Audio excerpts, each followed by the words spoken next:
dreamy people, and welcome to another great day in the Haven. I'm your host, Helena, and in studio with me today is fellow motorcycle enthusiast and author Debi Tolbert Duggar.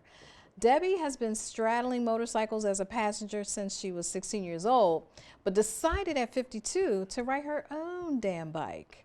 Over a 12-year period, she's ridden through at least 49 states and 7 Canadian provinces, tracking miles on a spiritual quest. She's written a wonderful memoir about her life's journey and her experience through them on twos, and it is called Riding Solo.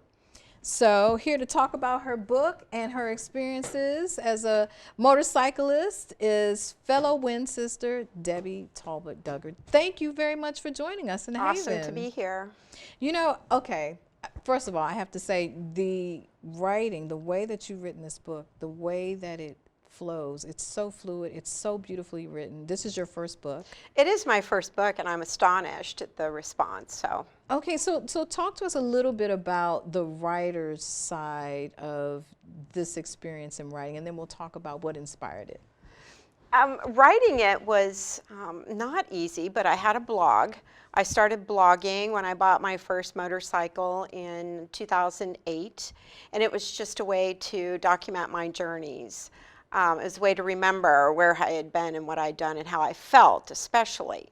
So I had the blog, and I'm a fast blogger. I did not consider myself an author at all. What does that mean, fast blogger? Well, I heard the term in social media where fast blogging is where you don't really think about style or format or correcting too much. Just kind of vomiting on a page. Exactly, more or less free thought, sort of free thought. Mine was a little cleaner than that because I do teach language arts, so it had to be a little cleaner, but I didn't really go back and do any editing of it. I just put my thoughts down after each day's travel, and that became my blog.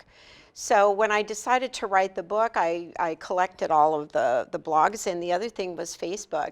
The posts I put on Facebook, I could go back each year and look at it. That's how I did my research on my own trips.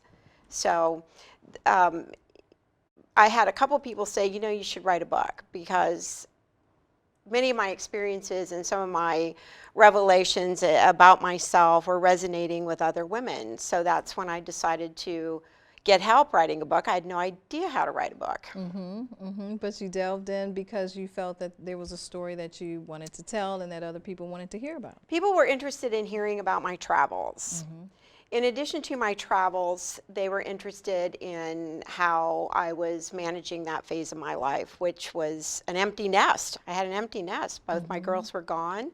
I was not in a committed relationship with anybody, and it was a empty time in my life, really. And so let's go back to that. So you say, I read in several places that it was in 2007, you were 52 years old, an empty nester, and you weren't happy generally with where you were in life on a few fronts. And you decided to buy a motorcycle. I did, and I really don't think my story is unique, with the exception of buying the motorcycle maybe, but I think a lot of women my age have reached that point. Perhaps they've lost a partner through death or divorce. Perhaps they still have a partner, but they look at each other and go, what now? The kids are raised. My career was sort of stagnant, and I just felt like there was nothing that I had carved out for myself. And I literally got off the back of my friend Butch's motorcycle for the last time, and I said, I'm getting my own. And I started researching. I certainly had to have the endorsement, went and signed up for the endorsement, and honestly, I don't know why I didn't do it sooner. Wow. Because you've been writing since you were 16. Well, no. I had not learned how to ride. No. I learned how to drive a car in a 63 Volkswagen Bug, so I had the whole clutch shift thing down. And only with your hands and I think your foot with the clutch. Riding was like second nature to me. I just took to it and mastered it right away. Yeah. Okay. So your first bike was a Heritage A Softail. 2002 Heritage Softail, yeah. Okay. And we're going to show a picture of that. Oh. Now that's a pretty big bike for a new rider. I knew I wanted to travel on my bike, and I think the mistake a lot of women make is getting talked into buying that small Sportster or whatever the smaller version is. And I hate to see that. I guess the first thing you should consider is, what do I want to do on my motorcycle? I knew I wanted to travel. I knew I needed a bike that I wasn't going to get blown off the road when a semi passed or a strong wind came up. And I actually learned how to ride on a Road King. Oh, okay. Before I went to the course. Class. Yes, yes. I love my bike, and you would be surprised at the people who say, that's a lot of bike for you. The one that you have now, that you've been riding now for 12 years, or you've been I've riding had the current bike, the Road King, since 2013. But you've been riding for Yeah. your own damn bike for 12 years. Since 2008, really. It was January of 2008 when I took possession of my first bike. Yeah. And our viewers probably can't really tell, but I mean, you're pretty small in stature. And that's a pretty big bike. You're right. You're smaller than I am. I do, but you have a really, really big bike. In my head, because I have such a small bike. I am one of those people that did listen and got the 750 Sportster to start off with. Because my husband has a larger bike. He has a Street Glide, and I can't even get that off of the kickstand. So the thought of riding, I try to stay in shape first and foremost. You cannot wrestle 800 pounds of steel and have wimpy upper body strength. Yeah. But it's no more than a small man. They wouldn't say that to a man with that bike. That's a lot of bike for you. I love my Road King because it's solid and it was lowered to fit me. Yeah. So the bike needs to be fitted to the rider, whether it means lowering it, putting a different seat on it, adjusting the handlebars and things like that. I don't have a problem with my Road King. So at that time, there were these questions that you were asking of yourself, and you decided to buy a motorcycle. So just tell us how the two connected. I had traveled as a passenger all around the Southeast, a cross-country trip as a passenger, and I just knew I loved it. I loved traveling on the bike. I've loved traveling since I was a babe in arms. My grandmother used to take me on the train from Indiana to Fort Worth, Texas, and my grandparents traveled, took me with them. I've just always had the travel bug. Yeah. And once I traveled on the bike, it's hard to explain, but the elements. I like the wind. I like sense of freedom and not being enclosed and caged. And the smells. The smells on a motorcycle. Some can be grisly, like roadkill. I talked about the time I saw the moose get hit in Canada. But just the smells of riding through strawberry fields, riding through the pistachio groves in West Texas, riding along the coastline and smelling the salt air. That's just a whole different experience than any other way I've ever traveled. Yeah. I hear you. I totally understand. So this book is very personal, very intentional. You are very candid in your writing of it. Tell us how you pushed through the circumstances of those challenges that you went through and how it impacted your writing. I did not know it at the time that it would impact anything, but I just knew that when I started experiencing difficulties with my youngest daughter, I always had the bike to escape to. She finally did leave our family unit, and I have not seen her in 12 years. And things just started shifting in my life, and I always looked to my motorcycle to help me ride through that adversity. I'm not sure it was a conscious effort. It just, I would start feeling the anxiety or the stress or whatever it was, and all I had to do was throw my leg over the saddle and chase the horizon, and it would go away. The feelings would. That Yeah. doesn't mean it made everything better. It made everything tolerable for me. Yeah. I've heard so many writers talk about that sense of just the freedom of the ride, and it's just better than therapy. It clears the mind, even helps to clear up some of the stuff that's building up in the mind and the heart, whatever it is that you're dealing with. I was kind of able to seeing it. think. I was able to think clearly. I was able to connect dots. I was able to process what I needed to do next in a situation. And, you know, I didn't realize I was on a spiritual journey until I started writing this book. And my editor, Patricia, she read the first few chapters, and she wanted to help me to get a summary of what the book was about.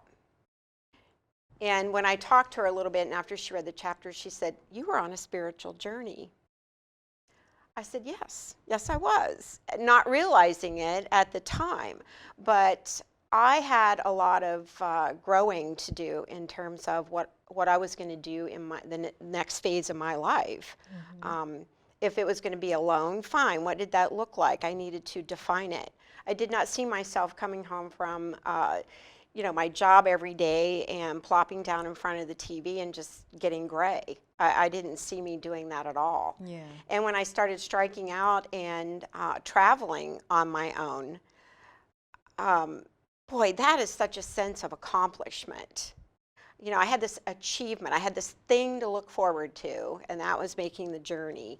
And then I had this trial and tribulation during the journey, which bolstered my confidence.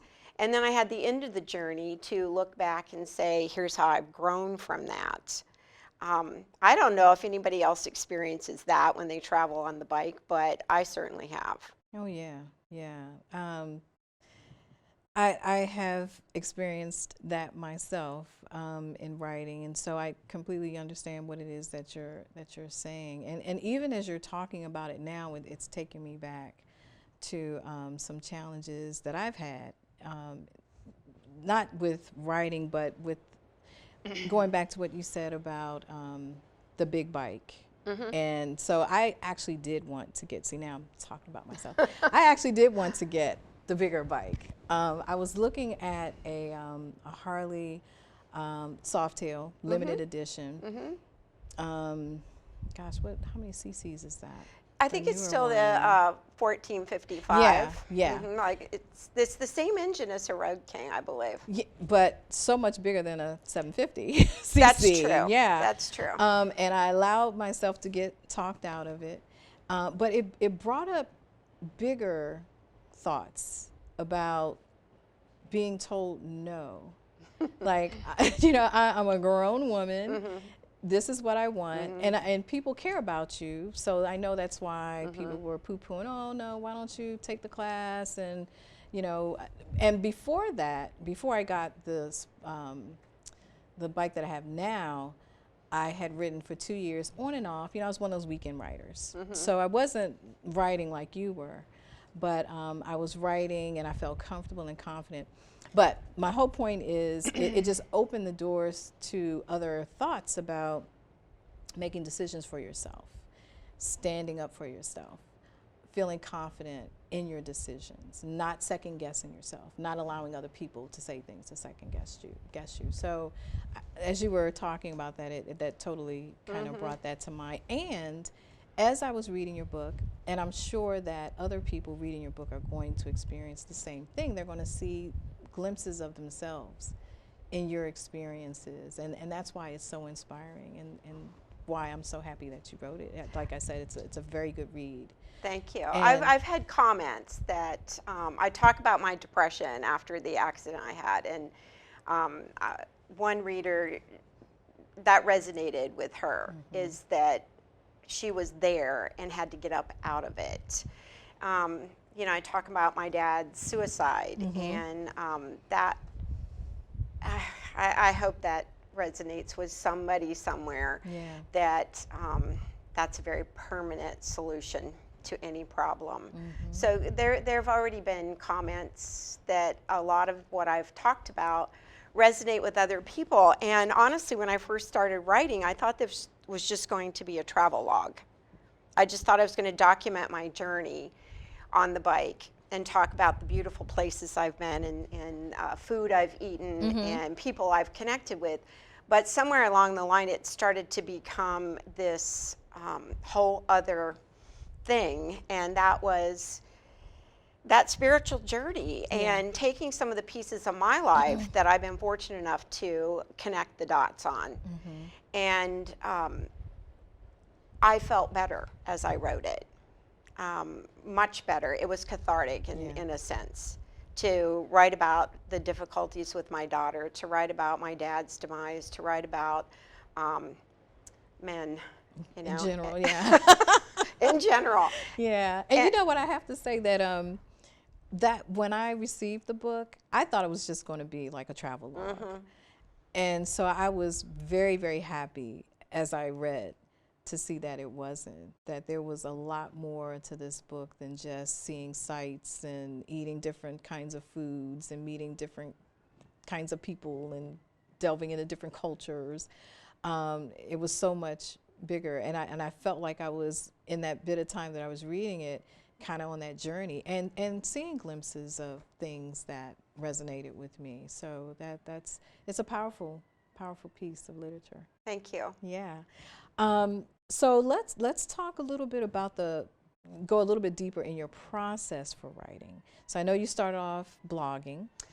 I did. I started off blogging, which I'm so happy I did, or I wouldn't have had a book to write, honestly. I didn't think I was much of a writer until I connected with an editor.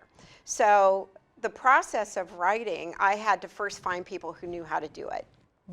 Sure, I had a blog, but so I joined the Florida Writers Association, and I started going to a couple of regional conferences, connecting with people, going to workshops, talking to other people who had self-published.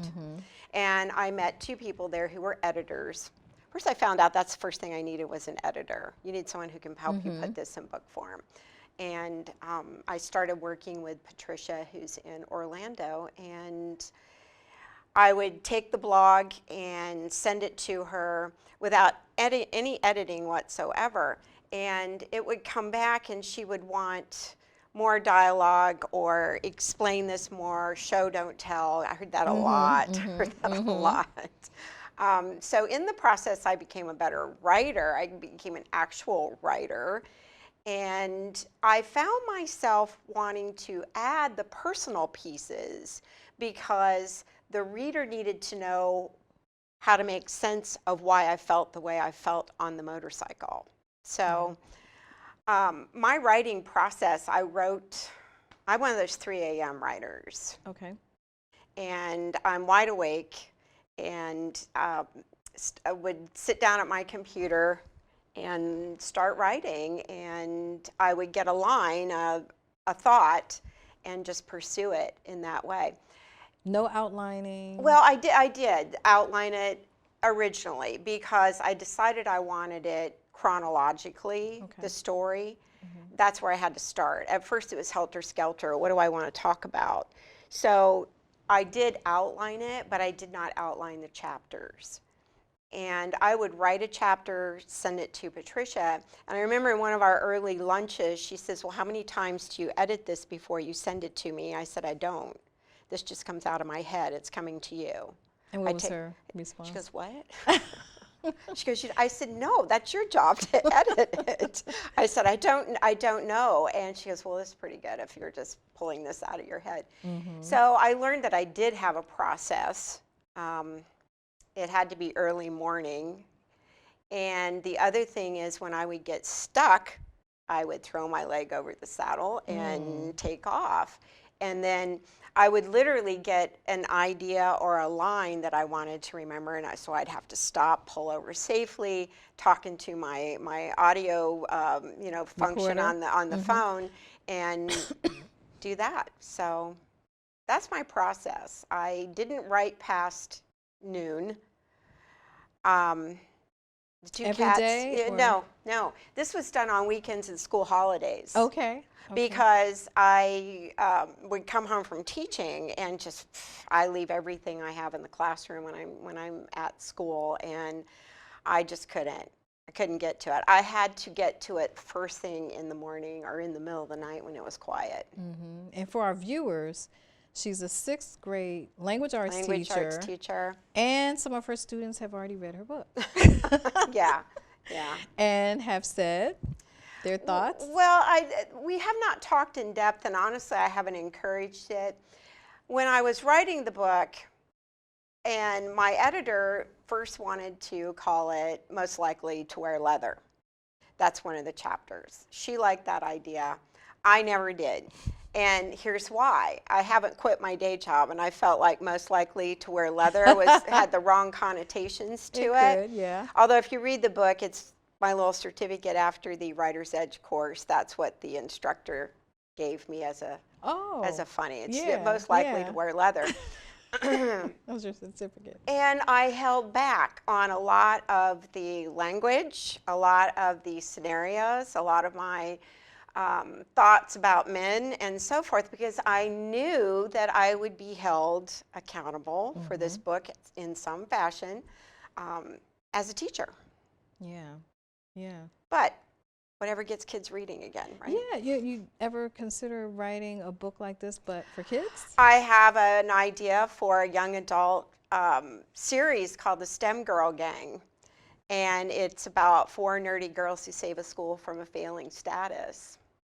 Okay, so it has nothing to do with motorcycles. No, it has nothing to do with motorcycles. That one does it. Let's face it, I'm in a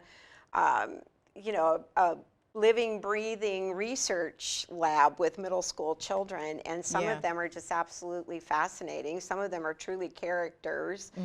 And I got this idea last year about writing a book for that crowd. They don't read. They just don't read. And that's not because there's not good literature out there or good stories for them. I don't know what the answer is, but yes, I would love to do that. Yeah. It sounds like it's going to be outstanding. I look forward to hearing about, and we need to bring you back on when you're ready to promote that book. So let's talk about the business of writing. And I heard you speak earlier about marketing. So do you want to start with that? Yeah, I don't like it. It's difficult to do, and I appreciate formats like this where I can talk about my book, but there's not a lot of opportunities. I'm on the phone, I'm on social media, I'm emailing. It's been exhausting just trying to get this book out there. I did self-publish, which means there's not a lot of dollars behind you to market your book. Book Baby was wonderful. I never met anyone. It was all done via email and a couple phone calls. You just hand over the manuscript. Of course, by the time I connected with Book Baby, I had a completed manuscript. My editor, Patricia, and her company, writeyourlife.org, they took it all the way to that point. I had all the photos selected. I had all of those formatted. Everything was done. They formatted your book and everything? You're saying that they formatted the book, or did Book Baby? Book Baby formatted it. Yes, Book Baby formatted it. I finished manuscript. So I turned all that over to Book Baby, and they did whatever it is they do, and made it an ebook as well. And then that's where it stops. They distribute the ebook to everywhere you can purchase a book online. Even Rakuten, I saw it in Chinese. It was funny. Yeah. So they do all of that, but then that's when the marketing stops. There is no marketing with self-publishing. To pick it up from there. Yeah. And I don't think I've been doing as well with it as readers. I want more people to read it, because everybody who reads it says, this resonated with me, I related to this, wow, I was really with you on that journey, but not enough people are getting the message out there, you know. So one other question about Book Baby, would you recommend that Yeah, as an yeah. avenue for self-published writers? I've had a positive experience, and really the work I did prior to contacting Book Baby saved me a lot of money. And they had a first time author deal going on that I connected with, and I did my research. There were, top 5 self-publishing, and they were one of them. So I wouldn't hesitate to use them again, and I wouldn't hesitate to recommend them. Yeah, yeah. Now, aside from marketing, are there any other aspects of the business of it that you liked or disliked?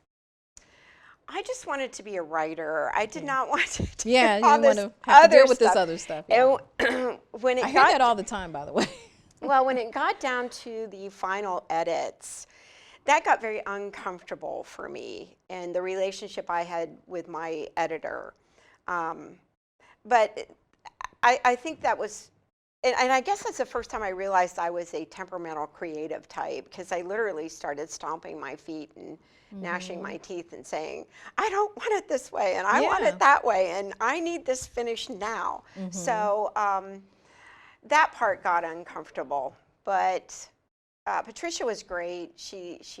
I say it in the dedication or the acknowledgments that she took a wannabe writer and nudged me into the arena of published author, and I will be forever grateful for that. Debbie, thank you so much for joining us. And thank you, Dreamcatchers, for joining us for another exciting day in the Haven. You can follow Debbie socially on Facebook, Twitter, and Instagram to stay tuned to her spiritual and biker journey. And as always, tune in to our show for more inspiring stories by creative people. Check our website at www.writershavenshow.com for a listing of showtimes and channels, or stream us on iTunes, iHeartRadio, Spotify, Sonos, SoundCloud, YouTube, and the American Legacy Network. Subscribe to those outlets and never miss a show. We have a new podcast coming out in a few weeks called #Literally Speaking.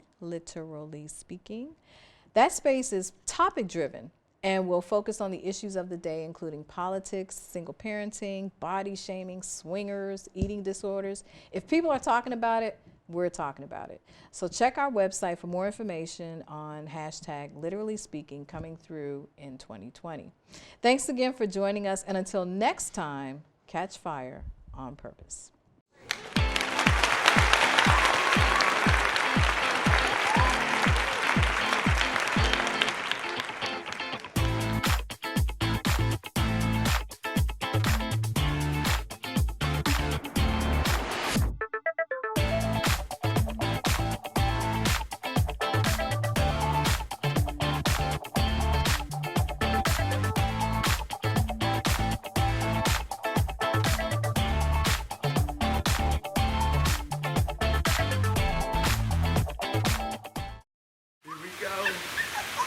We're gonna go out there in the rain. You're gonna get wet. All right, here we go.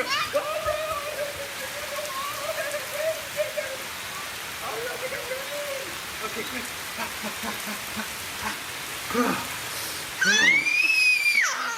Oh yeah, yes. So much fun. Mwah. Yeah, Dad. We're getting so wet.